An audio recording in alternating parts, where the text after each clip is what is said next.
Первая игра. Сибирский федеральный округ против сборной Индии. Начало было тяжелое, шли ноздря в ноздрю.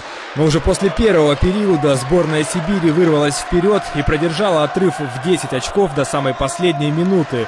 И даже при этом требовательный тренер сборной не позволял своим девочкам и секундной слабости.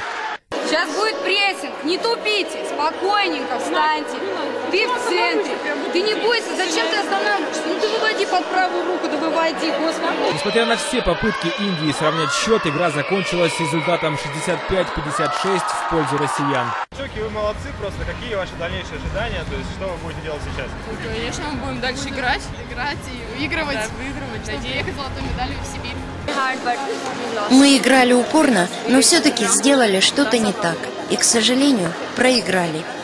Главной особенностью первой игры детей Азии можно назвать то, что она прошла под внимательным взглядом министра спорта Российской Федерации Виталия Мутко. Хорошее впечатление, хорошего уровня команды, большой задор, хорошая поддержка, хорошая организация. В общем, всегда радуешься, когда проходят соревнования среди детей. Это дает возможности нашим спортсменам российским, представителям Якутии, и посмотреть, на каком уровне находится спорт в других странах. Я рад за ребят. Вот и вторая половина дня. Играют наши против сборной Монголии.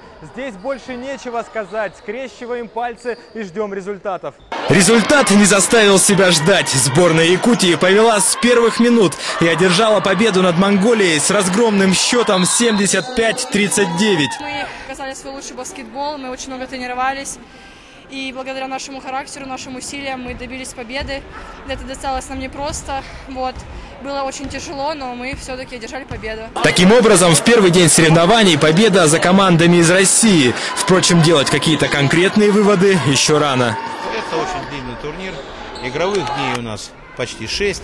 Поэтому первый день, как правило, не показателен для каких-то долгосрочных выводов. Я думаю, что турнир этот еще принесет немного сюрпризов, потому что мы не видели очень сильную команду Китая, которая великолепно укомплектована. Я думаю, что будет сильная команда из Дальневосточного федерального округа. Еще не в полном объеме играет команда Якутии, которая обладает 6-7 очень хорошими баскетболистками. Завтра нас ждет еще несколько интересных игр, в том числе и встреча нашей команды со сборной Непала. Болеем за Якутию.